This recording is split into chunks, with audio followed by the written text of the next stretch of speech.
Accessing agent files. Brian Sovryn. Early 21st century anarchist.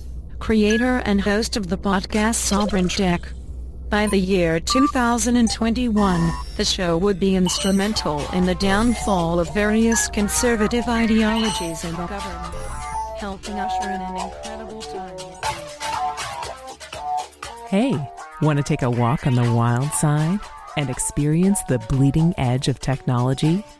Then get ready, because it doesn't get much more edgy than this. You're in for a wild ride.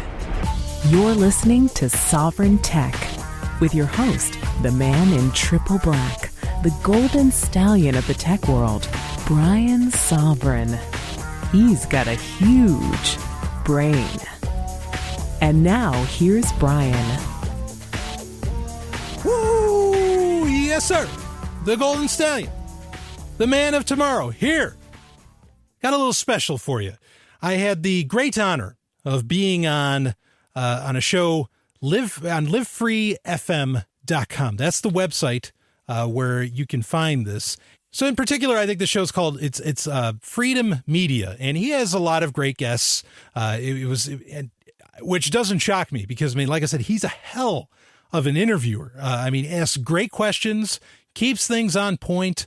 He's a good host. I loved being on, and as you'll hear, there's the offer for me to be on again, and I would love to be on again. But I know Nathan Fraser. He's a good guy, doing good work out there. I thank him for his service, as liberty activists are wont to do. And it was a good show. We got to talk about all kinds of things, the far future to some things that are going on with technology right in the very present, and got to discuss some of my path to liberty, as it were. And, I get asked that question a lot. It's just recently that I've been getting asked to be on a bunch of different shows, and that's fine. It's not a complaint on my part. It's cool to get on all these different shows, and I'll be making other appearances in the future on other shows. The one thing you get asked a lot is, and it's a great question to ask, and I like to ask it actually too, to my guests is, like, how did you get involved in technology or whatever else? Because sometimes the people I have on aren't anarchists of all shocks, but they always ask us, like, how did you become, how did you get to liberty? How did you do this?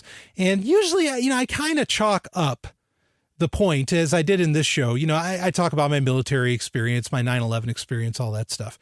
And then I usually say, in around 2008, kind of got involved with the whole Ron Paul thing. Now, I want to be clear on that, because I thought about that. I'm like, I got to find a really good, succinct way to kind of say, where was that moment when the light bulb turned on over my head? And so I was thinking about it a bit. It wasn't necessarily like Ron Paul. It was actually, it was Ron Paul to some degree, certainly, but it was actually Judge Andrew Napolitano. And I remember an episode, this is, quite a few years back. This might be 2009 or 2010, something like that. But it's when John Stossel first got his show on Fox. And they had P.J. O'Rourke. Did I get that right, Stephanie? P.J. O'Rourke? Yeah, P.J. O'Rourke. Okay, he's a kind of a famous libertarian author. I don't think he's necessarily anarchist. And he was on there, and Judge Andrew Napolitano was on there. And so they were in. Now, Napolitano is an anarchist. Of course, the Austrian tradition, he's, an ANCAP, all that good stuff, or all that stuff. And he, they're doing kind of a debate of sorts, or kind of a, question and answer kind of thing. And so Stossel would ask the question to P.J. O'Rourke, and, then, O'Rourke would answer, and then Napolitano would give his answer, or whatever. And there was like, how do we solve the problem of like, what do we do about a navy if there's no government? And P.J. O'Rourke gave some kind of answer. I don't even remember what it was, but the beautiful answer that Napolitano gave, it was so quick, so simple, and he was so cool and matter of fact when he said it, that it hit me like a ton of bricks. He just said, "Who says we need a navy?" And I was just floored.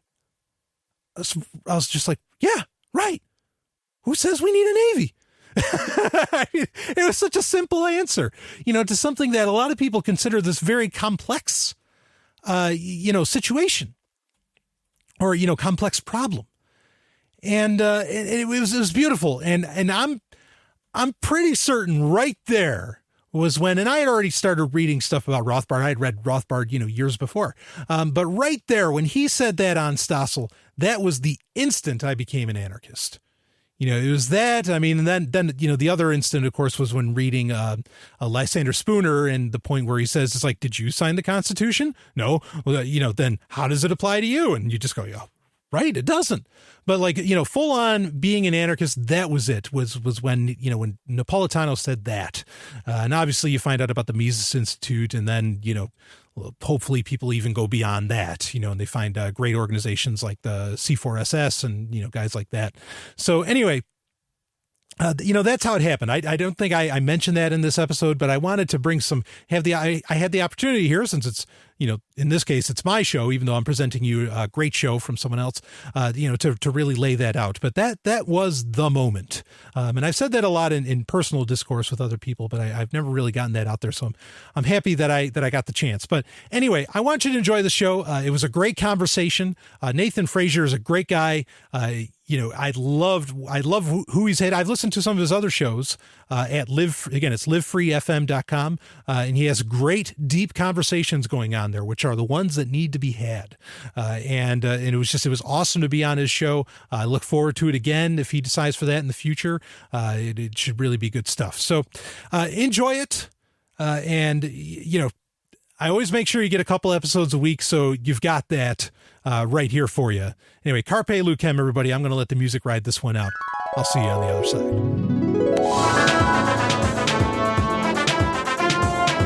This is Brian Sovryn, the Golden Stallion, and you're listening to Freedom Media, a LiveFree FM podcast. Government is not the solution to our problem. Oh my God, the government is here. Government is the problem. You're right. So what do? We stick it to the man.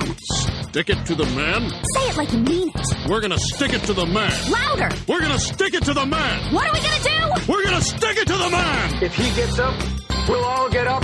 It'll be anarchy. Ladies and gentlemen, boys and girls, sentient creations of all shapes, colors, and sizes, welcome back to another exciting episode of Freedom Media, the LiveFree FM podcast. I'm your host, Nathan Fraser. You can check out more of this type of media over at LiveFreeFM.com. Today, I'm just going to jump right into it. Today, we have the one, the only, the Golden Stallion, Brian Sovryn of Sovryn Tech. Brian, thank you for joining us today. Oh, thanks, Nathan. The honor to be on and to get called the Golden Stallion. I love it. First of all, I love your show. You're one of the guys that does not stick at all to the libertarian echo chamber that seems to overwhelm a lot of people in the pro-liberty movement. And your show, Sovryn Tech, it in my opinion, you take a different point of view on a lot of things that may not be the popular consensus. And what I really like about that is that's what we're supposed to be all about. We're supposed to be about thinking outside of the box, and yet very few people actually do. And you're one of the people that does on Sovryn Tech. And I really like that. And I really appreciate having you on. And I'm super excited about the conversation we're going to have today. So besides Sovryn Tech, what are some of the other things that you're into in advocating and pushing for a more free society? Well, first off, wow, thank you so much. It means a lot to hear that. I like to think that I deliver something very different, or at least rare, maybe. And it's honored to, it's a real honor to be recognized, I guess, for that. Thanks. So as far as other things I have, that I do, that I push for, I'm actually, and this isn't going to be coming out until April 5th of 2015, but I am also developing a video game which has a lot of liberty themes. Actually, it's loaded with it. Along with some of my own personal ideologies. And the game is called Hyperchronius, and my game company is called Zomia Offline Games. So that's, I'm really interested in my opinion, a lot of the things that actually get people, on board with liberty generally is media outreach. And one of the areas I think that just isn't touched on enough is like fiction and particularly video games. In fact, I don't really know much of anyone else that's done it. So that's a big push that I'm going for. I'm excited to see what you turn out with Zomia, and I think that from what little I've heard of you talking about it, and from the ideas that I hear you espouse on your show, I'm sure it's going to be good. I remember just recently you did a Back from the Future type special where you, it was like, was it 2 episodes long? Well, like I had a cliffhanger. I mean, my show is generally, very serious. I mean, I have fun on it, but it's very serious. And I mixed in a little bit of fiction. And at the end of one episode, I made it seem like I traveled forward in time to the year 2099. And then the next episode, the whole episode, I just pretended that I was in the year 2099 and talked about how it was. So that'll definitely have a lot to do with the game, certainly. Well, what I was really impressed about that episode was you really painted a very vibrant picture of what the future could be like. And it was almost like reading a science fiction book or watching a science fiction movie. The way that you explained everything, you really developed a world in that one episode. And if you can bring that same kind of creativity to a video game, I just can't wait to see what you do with it. Right on. Thanks, Nathan. Yeah, the game is definitely going to it's going to be heavy on the story because I think that's something lacking too. So if you enjoyed that, I think Hypercronius will definitely appeal to people. Now, are you working on this all by yourself, or do you have like a team of people helping you out? No, it's just me. It's a total one-man show. In the future, I may want to coordinate with other people because other musicians and things like that. But otherwise, it's pretty much just me. That's ambitious. Yeah. Well, it's the amazement of, it's how far technology's come that really you can very much build on the shoulders of giants today and just come up with incredible things for, little cost, and it takes nowhere near the amount of time that it used to, or the amount of knowledge even to make just incredible creations today. It's really exciting. Yeah, it's definitely an exciting time to be alive, especially as a content creator. We've got so many tools available. Oh, yeah. I like to start off each show with a Liberty quote that means something to you and kind of helps break the ice, kind of gives people a little bit of insight on your come from. And I know that before we started, we spoke, and you said that you do have a quote that means something to you. So I'd like to turn it over to you and ask you what the quote is, who it's from, and why it resonates with you. Sure, absolutely. This quote might seem ironic to some, but it's actually it's better that 10 guilty persons escape than that one innocent suffer. And that's known as Blackstone's formulation because it's said by Sir William Blackstone, who is really one of the cornerstones of what we understand as common law. But the reason that quote means so much to me is because so much of what we do technology-wise, even religious-wise, political, in every aspect of our lives, so much of it seems to be based upon proving that someone's wrong. We need to show that somebody's really wrong. And I think that's where a lot of people get concerned when they talk about things like anarchy, voluntarism and all that, is that, well, who's going to dish out the justice? Who's going to protect people? And I think that really, if, Blackstone is like the cornerstone of common law, common law itself even says, look, it's better that, that the guilty people go free than one innocent person get hurt. And so anything that we develop that hurts an innocent person, I don't care how good its intentions are. If it has that potential, or if it can be used in that way, I don't want it done. And that goes for ideologies, technologies, you take your pick. Yeah. And a lot of, if you look at just the way our legal system is set up, it seems like that idea is completely absent because there's so many people that even though we're supposed to have this concept of innocent until proven guilty, there's so many people sitting behind bars on erroneous charges. And a lot of times new technology, new science will come out and prove that people that are sitting there weren't even guilty of what they were accused of. Right. And it's definitely... it's not a legal system that I can put faith in when so many innocent people, even if we do catch the bad guy with it once in a while, so many innocent people end up becoming a victim of it. And I don't want a system that creates more victims than it does justice. Yeah, absolutely. I agree. And again, I think I would like a system where it's not so concerned with, who did this, who did that, what, this person did wrong, what's wrong, all this stuff. I'd just love to get away from a lot of that paradigm. Yeah, absolutely. So this next question is always a very difficult question to ask because so many of these terms have a lot of negative kind of stigma attached to them. But what I guess politically, how do you self-identify? Oh yeah, boy, this is this can be a loaded thing because I think a lot of people have problems with terms and all of that. I have no problem with the word anarchist, and it's about the best term out there because it just means without rulers. And I mean, how can you go wrong with that? But I definitely understand where people think, oh, that comes with some kind of negative connotation around it. But what can you, I mean, language is language. And when something means something, it's what it means. So was this ideology of anarchism, was it something that you grew up with, that you were, I guess not maybe indoctrinated, but taught as a child? Or was there a pre-anarchist Brian Sovryn? And if so, what were the pivotal moments that changed your life and your course? Yeah, boy. Well, I mean, the old joke is everybody's born an anarchist, right? But no, I definitely had my moments. I've been on an ideological roller coaster ride for a pretty good chunk of my life. I'm 33 now, so but there was a time where I was, really up until I moved to New Hampshire for the Free State Project, to be around other anarchists, really, in 2011. But I mean, even up until moving to New Hampshire, I was a registered Democrat, which that's kind of rare in more liberty-minded circles, I suppose. But at the same time, I mean, definitely, I think that when I was young, when I was a teenager, I was raised, just to kind of keep it short, I guess, I was raised Jewish originally, and then my parents converted to Christianity. And I eventually, by the time I was like 17, I was like, no, this is all nonsense. It's like, you can't just change religions. Like, this is crazy. And I became an atheist.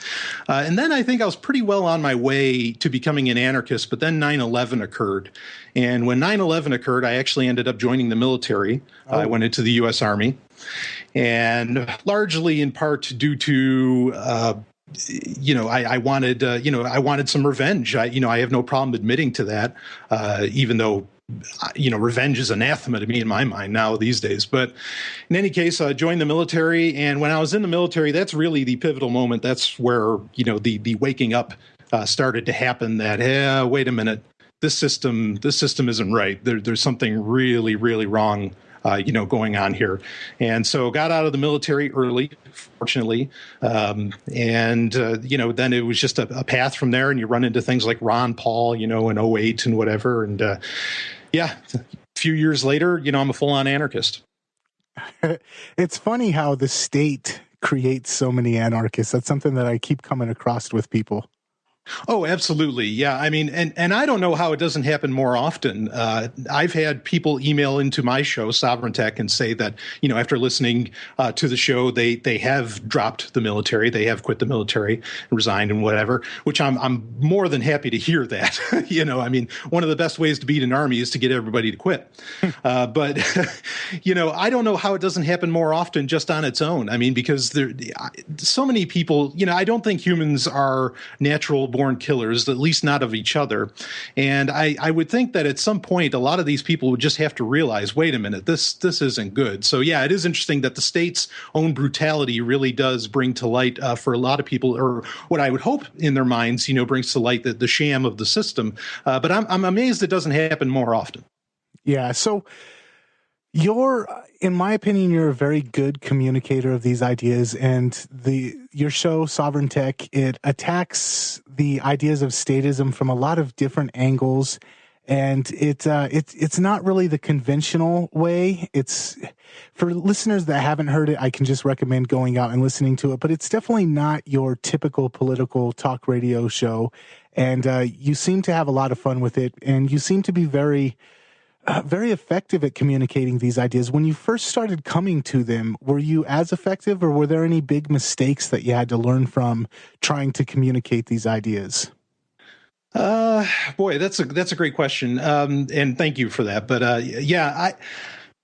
I think I definitely was still going down the path. I mean, like coming to a lot of the more, I guess, interesting conclusions, I really can't take credit for. There was a podcast called Pork Therapy, that's PORC Therapy, and it's done by my now girlfriend, actually, Stephanie Murphy. She's amazing, and she was actually the great communicator. And so I pretty much learned from her. I mean, like in my past, I had done some degree of speaking and whatever, but the ability of to really get these ideas out there, how to lay them out well, and to really have them be a cohesive whole, I definitely learned from her. But I mean, the main two ideas that I have, which is I don't believe in killing other human beings or other persons, and just doing what you say you're going to do. Those are really my only two rules for myself. Those I've always had, but the finer points and being able to communicate it, definitely learned that from the great ones, like Stephanie Murphy. And Stephanie Murphy, I remember listening to Pork Therapy back in the day, and she did a lot of focusing on a communication technique called nonviolent communications. And I learned a lot and realized a lot of my own self-sabotaging communicational styles through listening to that show. What were some of the things that she helped you in as far as communicating the ideas? Yeah, definitely. Like you mentioned, nonviolent communication, or NVC, that was key for me as well. And I certainly learned about that through her also. I mean, that definitely helps you get in touch with what you're saying. And sadly, actually, the Marshall Rosenberg, who is the creator of NVC, he just died a few days ago. But certainly plenty of people still using it. And, other than that, she's such a professional that, she definitely coached me as far as, how to kind of get stuff out there. And just, you listen to people enough and how they communicate these ideas. And I think that you can really pick up on kind of the logical consistency. And that's the real key, is that you've got to really internalize these ideas. And I think anybody can be an effective communicator. As long as you're literally speaking from, if you're speaking from the heart and you don't have to read this stuff off, I think that it automatically just comes off as effective, and people will definitely, feel your passion for it. And if it's actually something that makes you happy as well, then I think they can feel your happiness too. Yeah, and I think that one thing that you really do, you seem to have a lot of fun with your show, and some of the guys that really stick out for me are the ones that. It's serious stuff that we're talking about. It's serious times that we're living in, but the ones that are able to have fun and not come off like they're barking or preaching at you, those are the ones that, in my opinion, make me a more receptive audience member. Sure. Yeah, you've got to be authentic. That's the real key. I mean, I think, there's lots of people like, you watch Alex Jones, or you listen to Alex Jones and talk about a barker. I mean, and I know I yell too sometimes, but Alex Jones, it's just hard to believe that that's like him. It's like he's really putting on a character of some kind. And I think that loses people. Or even if you're just constantly barking and you're never having a real moment, people are just going to stop listening to you. There's a time and place to express things in a very emotive way. And, that just comes with experience, I think. Yeah, absolutely. So, your show, you bring up something a lot that I really wanted to touch on. I just recently read this book called The Diamond Age, and, oh yeah. Yeah. And so many of the things while I'm reading this book over and over and over again, I'm like, oh, I wonder what Brian would think about this. And there's so many, the book itself takes place a number of years in the future, and a lot of technology that we're starting to just now emerge have had entirely earth-shattering ramifications in the societal setup of this world. And one of the main things that they spend a lot of time talking about, there's a couple ideas that I actually wanted to discuss with you. But one of the main things that they go back to pretty frequently in the book that I've heard you talk about a lot is this idea of voluntary or intentional communities, where communities are based off of like-mindedness rather than geographic location or anything like that. So for people that are new to this idea, what's the best elevator pitch that you can give for the idea of intentional communities? The elevator pitch. Okay. That's a great question. I guess the elevator pitch would be that, there's very few people that share all the same likes as you do, and scientifically, you have the Dunbar number, which says that you can actually only meaningfully interact with anywhere from 5 to 250 people at a time. And with both of those facts in mind, it's pretty clear that one of the best ways for you to be happy in your life and to be the most free is to hang out with and live with, or live around people that think the same way as you do. And that's the very nature of an intentional community, is people with the same mindset, that are within the number that you can have a meaningful, relationship with them, and just go forward, and live and ignore whatever's around you as much as you want. And we see small examples of this, like Amish and other religious-based societies kind of remind me of this, where people intentionally get together and create a community based off of likeliness or things that they have in common. In the book, though, one of the things that happens is because of technology, and I'd like to get into this a little bit more as well, but because of technology and anonymity needs and privacy needs, collecting taxes becomes almost impossible. And so all of the governments of the world pretty much lose their ability to fund themselves. And so what happens is people start creating little voluntary or intentional communities, and you can go from city to city and find safe haven in different branches of the different communities. But what really happens in the absence of the state is that people come together and they create different communities based off of different ideals. How, in your imagination and the way that you see things going, if we had a collapse of the state, do you think that this is a likely possibility? And if so, why? I think it's a likely possibility. I mean, this goes into, like in the book, there's the neo-Victorians and all that, where I think where that goes wrong with intentional communities is that scale is not paid attention to. Like I mentioned, the Dunbar number, you can only have a meaningful relationship with anywhere between 5 and 250. In fact, the number gets lower the deeper the relationship. And so I think when you get into groups like some described in the book where, it's thousands of people or even more, that's where suddenly government seems to creep back up, even inside of an intentional community, even inside of a space where people have, by and large, the same ideals.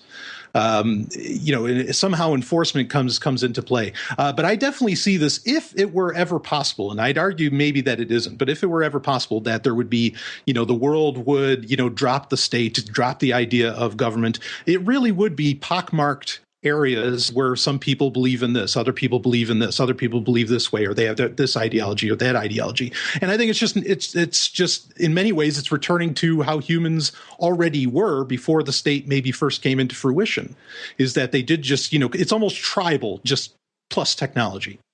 Yeah. And one of the things that it begs the question for me is if just being inside of the libertarian community or the anarchist community, and we see so many different blends and flavors, and some of them are diametrically opposed. Like you try and get an ANCOM and an ANCAP to agree to live peaceably side by side. I don't know if that would ever happen. Right. When it comes to things like this, where there's two conflicting ideological societies inhabiting the same area, do you think that there would be chances or possibility of people still being able to live in peace without resorting back to trying to create a state to control people that make them feel uncomfortable? I hope so. I would hope that could occur. I'm definitely more of, in the ANCOM/ANCAP, kind of debate. I'm somewhere in the middle, I guess. But yeah, the thing is that I think most people, at least right now, it's going to take such a huge mindset change to where they could even accept either one of those ideas. And, sadly, I think it's a long road for that to occur. But that's part of the beauty of intentional communities, is that I think you can practice, be it ANCAP or ANCOM or whatever, you could practice probably about 99% of that if you just kind of, go over here, you go live over here or over here, kind of out of the way to some degree and still interact with the system, maybe you still have to pay like a property tax or something like that, depending on where you are. So that's the thing, is that right now, a lot of what people want to practice, I think they really could if they did it in a small intentional community style. As far as how it could look in the future, I don't know. I mean, again, it would take such a huge change in lifestyle outlook, I think, to where. But if that change did occur to where people don't accept violence, I think they could probably coexist, but not holding out for that. Not holding your breath. Yeah. So, I actually see examples of that. I have friends I don't really have very many friends that are anarcho-communists. That's kind of where my background came from. I was actually an anarcho-communist before I just kind of dropped the suffix or whatever. I just, right on. I'm like you. I just say anarchist and whatever people want to do. I'm not going to tell them you need to have capitalism or you need to have sharing. It's up to you. Do whatever. I'm going to worry about me. But I do have friends that are anarcho-capitalists, and I'm kind of an entrepreneurial-minded type of person, and I have a lot of friends that are very much agorist and trying to implement or use different types of tools to actually go about kind of creating a sub-market outside of the heavily regulated and controlled marketplace. Right. I think that we're actually at the point where we are starting to see people trying to experiment with these ideas, and I'm sure it's not happening just in that community. So maybe moving forward, we will see some of these ideas start to take root and really come to fruition. Yeah, I agree. I mean, it's something I bring up on my show often is the notion of System D, which I actually think is kind of different from agorism to some degree in principle. I can get into that. But System D does 10 trillion a year. What this is just people doing commerce. It's a parallel economy without permission and just using whatever it takes, doing whatever it takes to get business done. And I mean, to be doing 10 trillion a year, that's working. I mean, that exists. It's real. It's there. So I think you're absolutely right, Nathan. Yeah. And what do you mean by doing 10 trillion a year? Can you go into that a little bit deeper? Sure. Yeah. There was an article in Forbes a couple of years back where they were talking about this, that there is this, kind of shadow economy or, the black market, essentially, where they are the amount of money being changed hands or getting changed hands ends up being, $10 trillion, in business, per year. And so, I mean, that's incredible. And certainly things like Bitcoin, a lot of these blockchain technologies and cryptocurrencies are allowing for that, black market or parallel economy, which I think is more accurate because these people aren't necessarily using it for, what some would consider nefarious or illicit things. It's making a lot of this far more possible. So just by default, and I would dare say by nature of money, a parallel economy, an economy that isn't regulated is coming. It's coming now. It's already here, and it's just going to grow. Yeah, and I've seen things where they talk about the black and gray market, and the more that they regulate, the more that they squeeze their hands around the up and up economy, the more people slip through the cracks, and the more they create the black and gray markets. So absolutely, yeah, it's kind of one of those things where statism creates anarchism. Yeah, no, it really does. And but real quick, I think one of the key ingredients that makes that work, that makes System D work, is that it's totally concerned with what the consumer needs. It's not actually concerned with ending the state, which is kind of what agorism is about. Mm-hmm. And I think that a lot of agorists might find themselves far more successful if they actually just concern themselves with giving the customer the best possible experience ever, and not so much with ending the state, because I think one will just cause the other automatically. So, that's just my thoughts on System D versus agorism. Yeah, absolutely. And that makes perfect sense to me as well. We'll be right back on the other side of this commercial break. This is Freedom Media, the LiveFree FM podcast. Don't go anywhere. We'll be right back. I think that all government is a waste of taxpayer money. What you're describing is anarchy. Are you an anarchist? I say the whole world must learn of our peaceful ways. By force. I've said it before and I'll say it again. Democracy simply doesn't work. It makes no difference which one of us you vote for. Either way, your planet is doomed.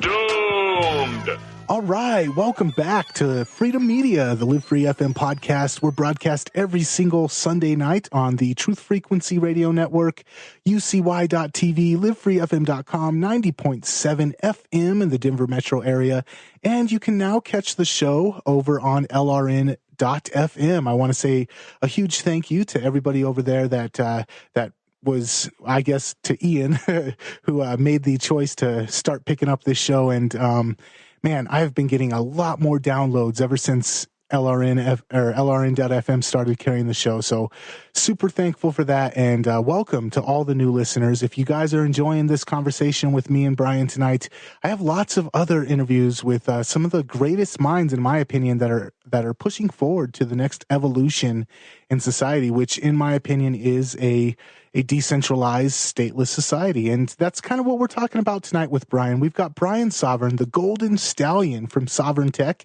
which is another show over here on the Liberty Radio Network. And Brian's one of the, in my opinion, one of the you push the envelope in a crowd that likes to be known for pushing the envelope. Brian's one of the few people that I actually consider an envelope pusher. So thank you for that, and thank you for coming on tonight.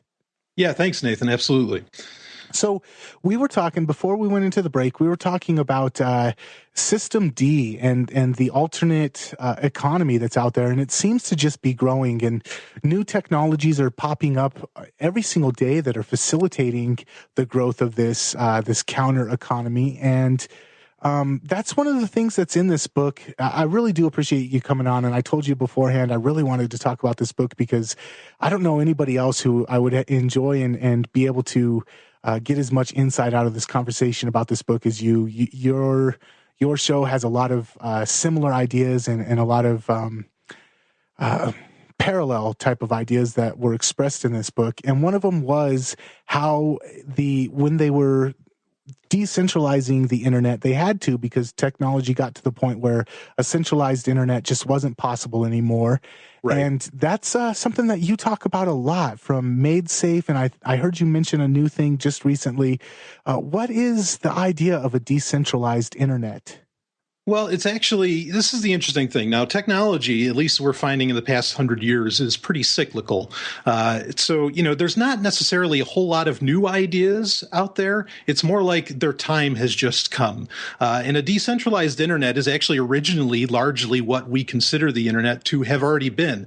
You talked about the book Diamond Age, and I'm definitely a product of the time frame that this was written within, which is the 90s, where, people that were into computers at the time were very perhaps a more paranoid lot and a very self-sufficient lot at that. So I can definitely relate with a lot of what it has to say. But a decentralized internet is the idea that there is no central point of failure. There is no one spot where all of this data exists that somebody could get their hands on it if they cracked into it, and thus have power over anybody that uses said internet or system. But this is something that's already existed. The decentralized internet, there used to be what was called Usenet. There was also what was called BBSs, which were bulletin board systems. This is all, these were kind of separate from the World Wide Web as we understand it. They didn't have web pages, but they did have whole systems and, channels of communication that you could use. So it's something that's coming back. People are realizing that you do want it to be decentralized, and because what happens when it becomes a centralized internet is you end up with Google knowing everything about you. You end up with the NSA knowing everything about you. You end up with all these things that so many people are rightfully so, making a racket about right now because it's a problem. And we just saw recently Samsung issued a warning about their new TVs, their smart TVs, about how they'll be listening to everything, and you need to be careful about what kind of conversations you have in your living room or whichever room the TV is in. And some people would argue, well, it's not like the NSA is bugging your house. You're voluntarily bringing this technology into your house, and therefore it's okay. How do you feel about that? Well, voluntary is a funny word that I think gets used a little too much and is often not very well understood. I think that like in particular with the Samsung TVs, what they are offering for the fact that, it is always listening, you have to do a cost benefit analysis with everything. the positives do not outweigh the potential negatives of what that ability offers you. Overall, I mean, it's just, I mean, maybe, I don't know what's happened recently, but people seem to not be so concerned with their privacy in very odd ways. There's ways that they are, there's ways that they aren't, but for some reason they don't mind devices, being in their home, listening to them. And they don't even realize, I think part of the problem too is that they don't realize why they're even building these devices to do that in the first place. It may not even be about the NSA. In large part, it's just to be able to separate you from your own labor and money. And I think if people understood that a little bit better, maybe they'd be a little more questioning, because one famous example I give a lot of times when it comes to this privacy stuff is, when I was a kid going to Radio Shack, which now Radio Shack is pretty much dead and buried, as of like last week. But, when I went to Radio Shack was one of the very first stores that would actually ask you for your telephone number and address and name when you bought something. And it used to be years ago. I remember people used to freak out. They used to really go crazy. Like, what do you need this information for? What are you doing, this for? And so there's definitely been a real change in mindset with, people. I guess they just accept this sort of thing, as normal now. But as far as the voluntary aspect of things, actually something I recently talked about on my show was there is an idea for a national ID, or it's called Real ID in the United States. And they said it's a perfectly voluntary program, but if you don't get a real ID or if you don't get a passport, we're not going to let you on any airplanes in the United States. So you can say that it's voluntary, but then at the same time, if you don't actually have options in the matter, because you can't, due to government, you can't actually get on any other plane pretty much, unless you bought your own. And that's a whole other slew of issues, I guess. It's really not voluntary because you did lose an option. So I think the word voluntary is a funny thing that we might want to, as liberty-minded people, we might want to kind of reconsider what that means. Yeah, absolutely. And I think that it's definitely one of those. It makes it easy to write off some concerns just by saying, oh, well, it's voluntary. And that makes it easier to not have to actually think about some of the implications of some of the things that we call voluntary.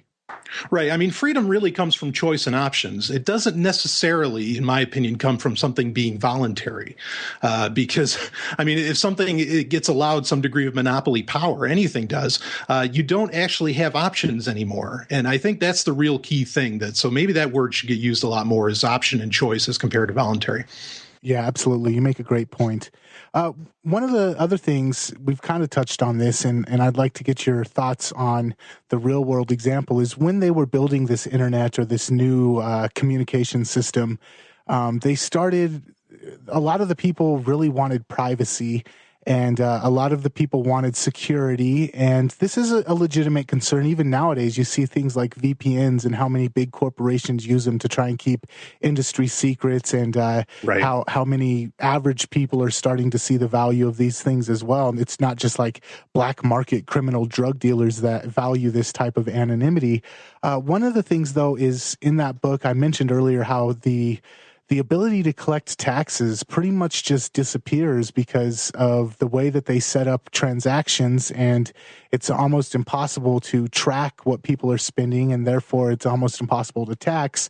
And we've seen at least the very beginning stages, in my opinion, of something similar with blockchain technology and with things like Bitcoin and LITECOIN, but they're not really where I would like to see it at. What are your opinions about the implications of cryptocurrencies in general? Well, yeah, it's a great point. But with them, that has the potential to go both ways. I suppose any technology, it's all on how it's used, I imagine. But the potential exists to have that, like you talked about, where it becomes practically impossible to tax because there's no ID attached to this digital currency. But the concern is that, and I've seen it, I've gone to, conferences for Bitcoin and blockchain stuff. And one of the big things out on the floor the people, they have their booths set up and everything, is for ID systems to be attached to the blockchain. And I think if that happens, if they start attaching ID systems to it, then it loses all of its potential, all of its really freeing potential at that point. Because, that's one of the things about cash. That's why, people say cash is king. Why is it king? Because it's not attached to anything other than a government, of course, that gives it its value. But other than that, it's not attached to any ID.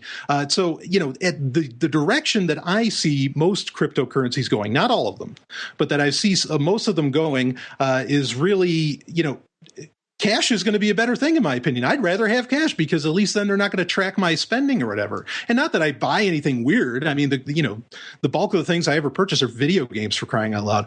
But and I'm a teetotaler, so I don't have any concerns about that. It's just about the fact that what happens when some of the craziest things become illegal, like lawn darts. And so what happens when somebody makes some other product illegal, and then suddenly they track the fact, oh, you have lawn darts, and somebody says, those are illegal, we need to take those away, and they come to your house now. Because it really can get that crazy. I think when people start saying, well, isn't that getting a little extreme? No, extremes occur all the time. Something I famously say, I really wish that people would have considered extremes when the U.S. Constitution got written up, because look at everything that got done under that freeing document. Right. So it's important to think about extremes. So as far as cryptocurrencies go in general, I know that when Bitcoin first came out, a lot of its advocates were saying, well, this is going to give you total anonymity. You'll be able to buy and sell and trade without being tracked at all.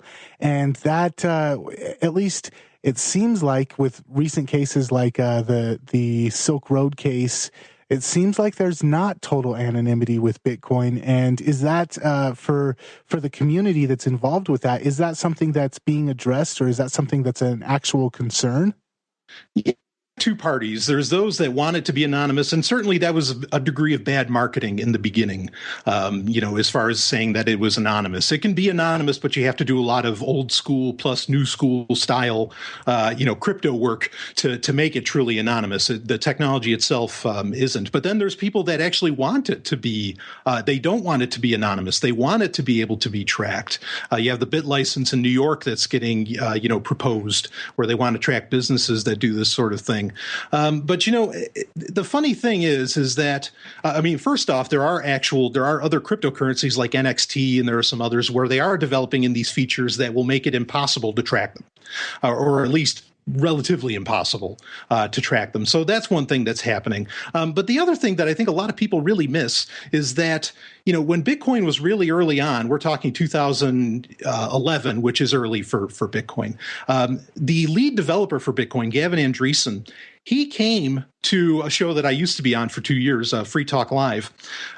He came to Free Talk Live, which is a liberty-minded show. You might as well call it anarchist, even if they don't like that word there. He came to us saying, I have this technology, here you go. Now, that's the thing, is that I think a lot of people feel, when they're saying that, well, we don't want it to be anonymous, he brought it to the people, he brought it to the paranoid.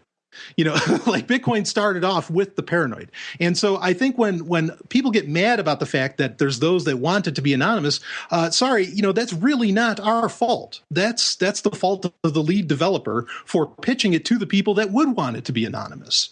But people, they don't know their history, even they're very... Did I lose you? Yeah, you lost me for a second. Oh. But it sounds like you're back and clear again. Okay. You were talking about the guy that actually was the lead developer, and when he brought it to the table, that was part of his pitch. Yeah, well, it's who he was bringing it to. It's who he wanted them to be interested in it. And he brought it to anarchists. He brought it to people that are interested in their anonymity. And, so I don't think you can blame people for wanting it to stay anonymous when that's the original people that were told, here, please use this, because I think there's plenty of people who just would be happy to have Bitcoin regulated and handed over to the state, more or less. But that's not the initial group by the developers themselves that it got pushed to. So I think people should be a little forgiving when perhaps anarchists and people that are interested in anonymity feel a bit entitled to the technology. So overall, we've touched upon a couple of different ideas, but overall, we often hear that technology can be a double-edged sword, but it does seem like a lot of freedom-minded people and anarchist-minded people are definitely diving in headfirst and making full use of a lot of the technology. We have, it seems like we're at this fork in the road where technology can be very freeing, or technology can be can lead us into a dystopian, tyrannical, technocratic system where they'll be able to monitor and lock down everything. What are your thoughts going forward? Do you think that there's a chance that we can actually use it to help, I guess, influence the path of humanity towards a more free direction? Yeah, absolutely. I mean, this is kind of a common thing that people say. It's like, well, look, you can't stop the forward advance of technology. You can't slow it down. It's here, and you better learn what to do with it.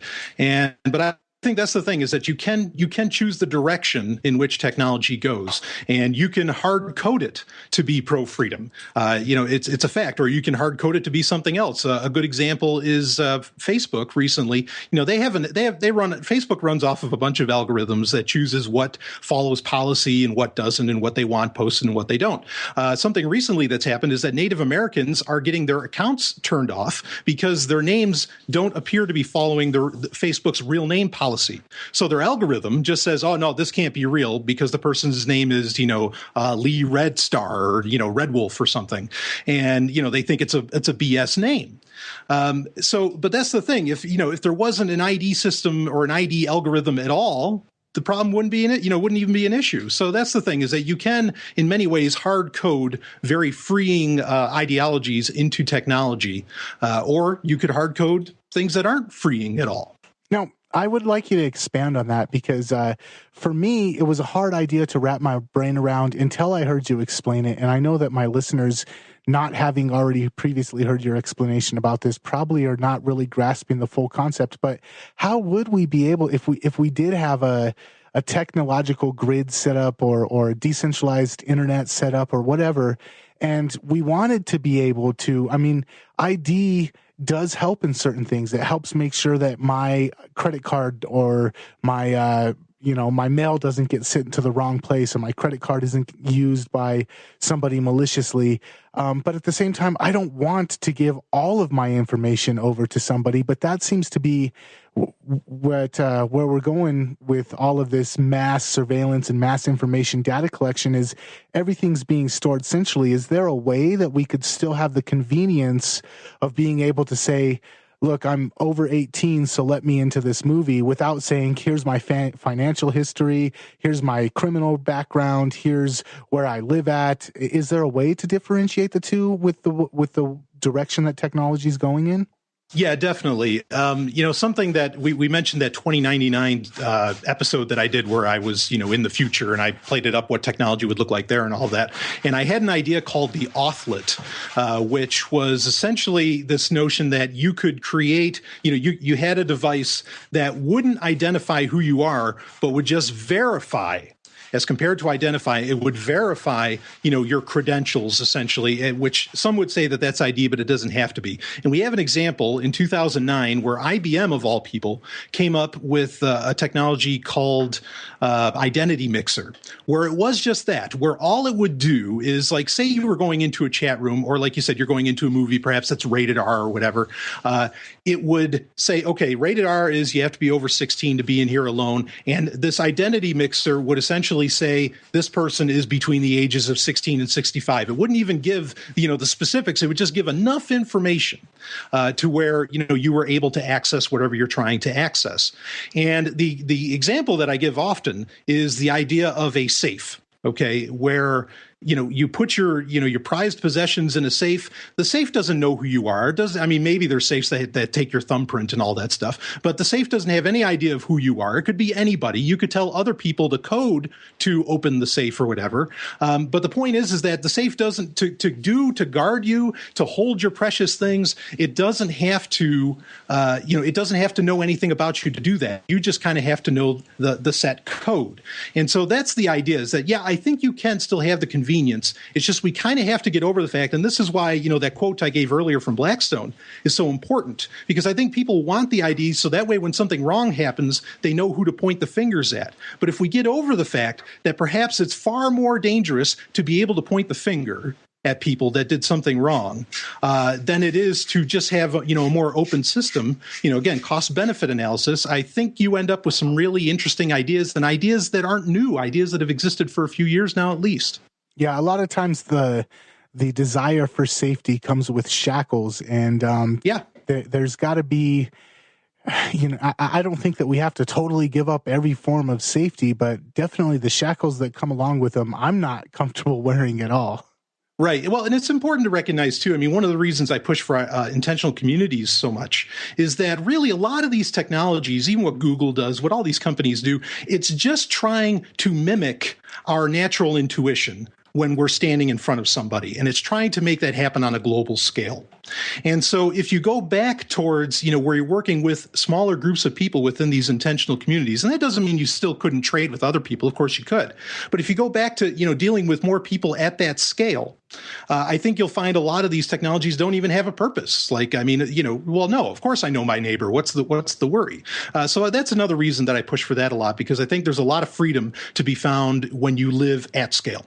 Yeah, and another thing, you just mentioned neighbors, and this popped in my brain, things like the Peacekeeper app. Do you know very much about that? Yeah, this is a pretty good app. It's designed to have somebody help you. They install it on their Android or iOS phone, and if you're in trouble, you can set out like a kind of a bat signal to people around you. And if someone's in the area and they want to help, they can come and help. Totally voluntary.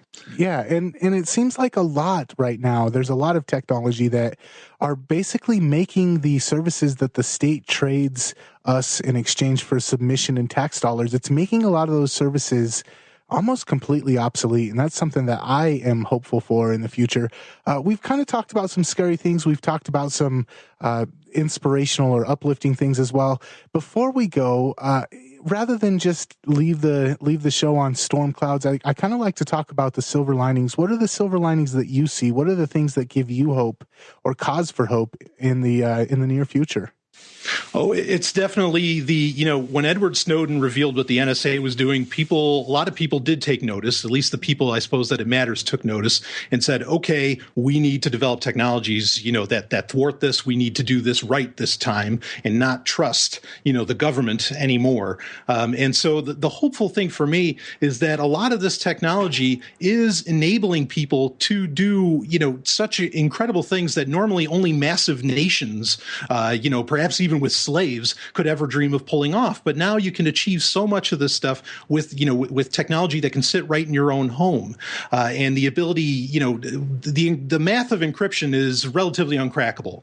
And that gives people privacy back. So much of this technology is allowing people to live a really good life without depending upon government services, governments themselves, social institutions, you take your pick. It's so freeing. It's really an exciting time to live. And people will do it parallel. They'll just do it off to the side. And that's exciting too, because that means you can have liberty by and large in your lifetime, which, is what I'm going for all the time. Yeah. And it seems like not just on the government aspect, but even on the giant corporation aspect, right. There's so much technology now that's making the giant corporations completely obsolete. That to me, it seems like we're on the cusp of just an evolutionary step forward. Yeah, absolutely. In a free market, I don't think giant corporations or giant companies, could exist. There's no way, at a localized level that a localized company couldn't wipe the floor with them, in my opinion. And technology is really enabling that to happen. And, this stuff's usually open source or whatever. And so nobody can stop it. You can't outlaw it. It's open source. It's out there. It's too late. And then that's exciting. So where can people go to find out more about Brian Sovryn? Yeah, the easiest thing to do is actually on Twitter is to follow me at Sovryn Tech. And of course, that's SOVRYN and then tech. Or you can go to sovryntech.com and you can follow the show there. But on Twitter, if you follow me there, all the projects I have going on, because I have quite a few, it's really the best way to keep up with me. All right. And do you have any last thoughts or lasting message for our listeners? Yeah, absolutely. The fact that a government claims the monopoly use or the monopoly over a certain geographic area does not mean that they actually have it. That idea is as fictional as the government is itself. So you can grab your freedom now. Absolutely. Well, Brian, thank you very, very much for coming on. I really appreciate it. I want to have you on again. I wanted to talk about 3D printers. I wanted to talk about so much stuff, but we've got like a minute left, and I don't think that we're going to be able to get into it. Real quick before I let you go, I'm really excited about the game. Where can people go to find out more about the video game that you're working on? Yeah, okay. So for Hyperchronius, again, there will be a website very soon, which will be zomiaofflinegames.com, and you can look up more on that. I kept it. I was going to be pretty open with the development, and not that I'm hiding anything, but I wanted to keep it kind of, I want people to be excited and surprised when it comes out, so I don't want to reveal every little thing about the game before, it quote unquote hits the streets. But following me, on Twitter or Google Plus or Facebook or wherever is really the best way to be kept up on what's happening. And again, it will be out April 5th of this year. It'll be out for Easter, so maybe somebody wants to do it for an Easter present or something. All right. Well, I will definitely try and get you back on when the game comes out to help promote it, because I'm super excited about it. Ladies and gentlemen, thank you for tuning in. Thank you for doing everything that you do for the advancement of liberty. I really hope that you go and check out Brian's show, Sovryn Tech. It's probably one of my favorite shows that are out there in this genre of advancing the ideas of liberty. Brian, thank you for coming on. Until next time, everybody, keep faith in each other, not in authority. This is Freedom Media, a LiveFree FM podcast. Peace.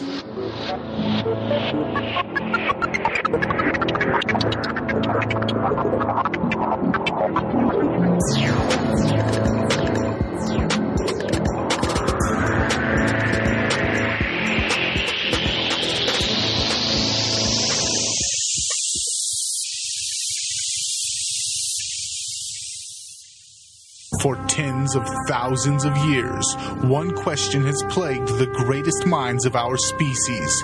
How can mankind best be governed?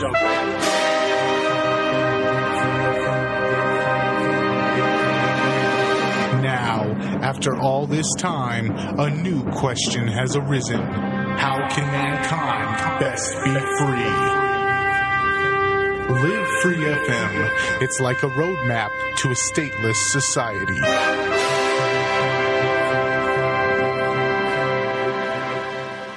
Hey, what's up, everybody? Thanks for tuning in today. I do appreciate you giving us an hour of your time. That was an awesome interview with Brian Sovryn. You can go check out more of his work over at Sovryn Tech, and that's Sovryn Tech.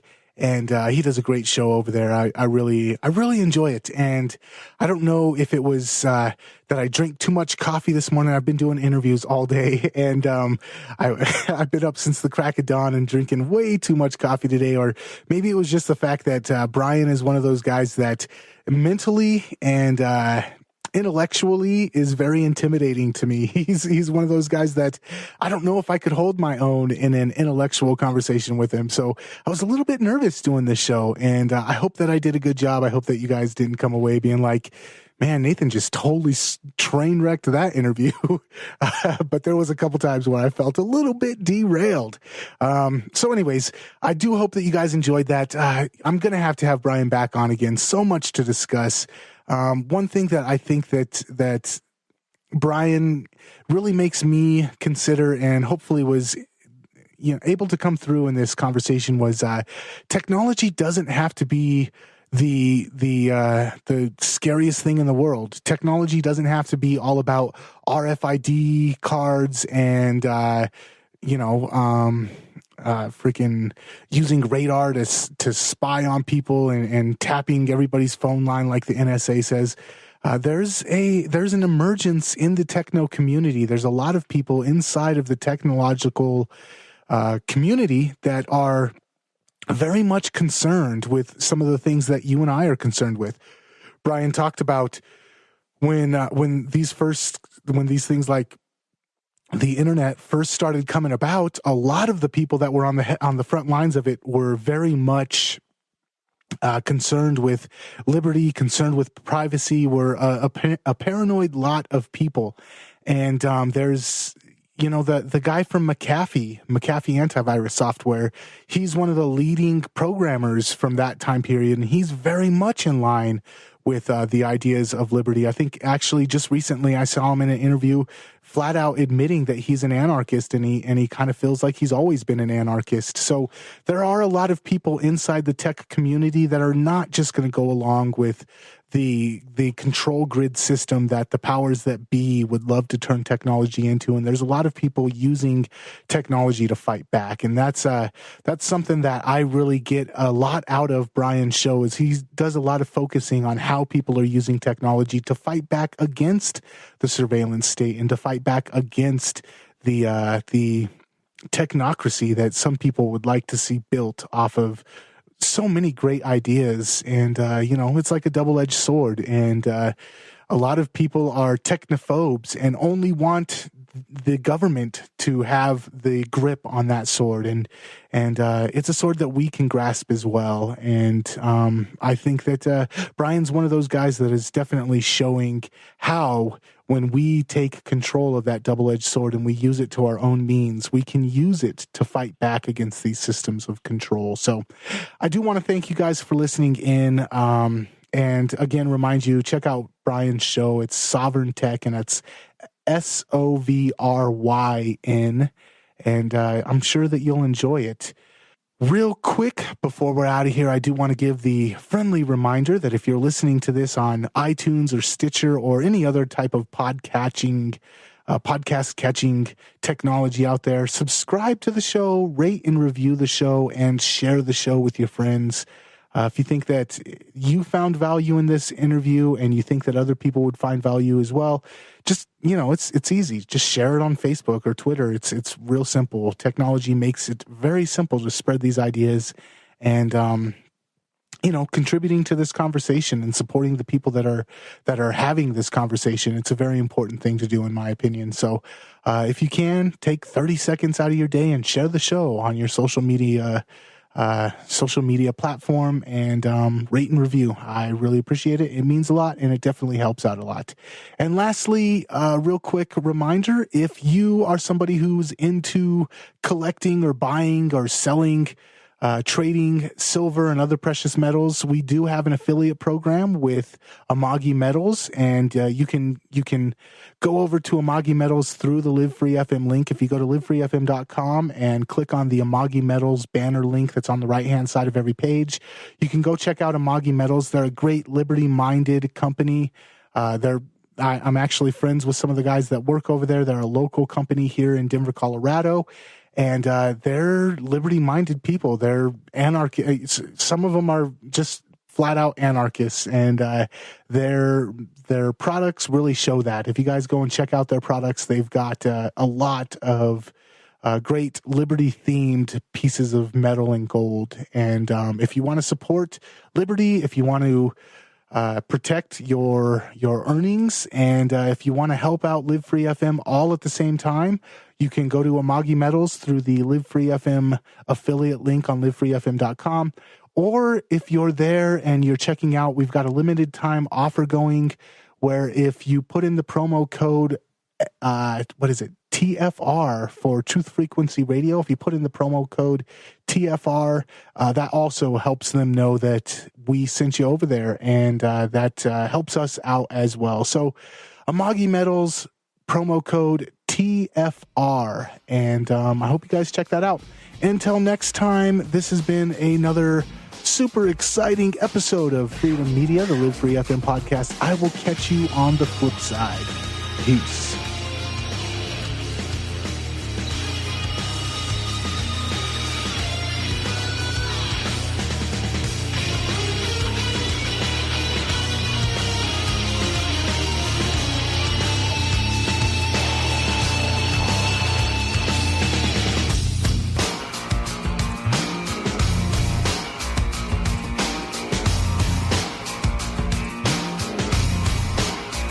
You just experienced Sovryn Tech.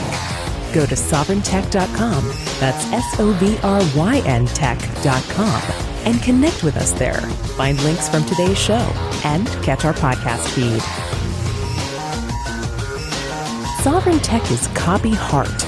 Copying art is an act of love, and love is not subject to law. So please share the show however you like. Welcome to the evolution.